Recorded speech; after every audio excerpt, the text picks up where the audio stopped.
8 زنی که مردها را دلمرده و افسرده میکنه، با اینا ازدواج نکنید. 1 زنی که هیچ وقت به خاطر کارهای خوبی همسرش ازش تشکر نمیکنه و مدام غر میزنه. 2 زنی که هیچ وقت تو رابطه جنسی با همسرش پیش قدم نمیشه.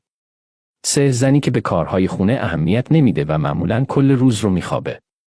4 زنی که به اعضای خانواده شوهرش بی احترامی میکنه. 5 زنی که مدام همسرش رو با مردهای دیگه مقایسه میکنه. 6 زنی که با دوستانی همسرش گرم و صمیمی میشه و هیچ باکی از اونا نداره. 7 زنی که اکثراً وقتش رو در فضای مجازی میگذرونه و به همسرش توجهی نمیکنه. 8 زنی که به ظاهرش، بهداشتش، آرایشش و در کل به بهداشت خودش و خونش اهمیت نمیده.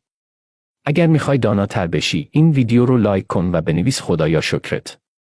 8 زنی که مردها را دلمرده و افسرده میکنه، با اینا ازدواج نکنید. 1 زنی که هیچ وقت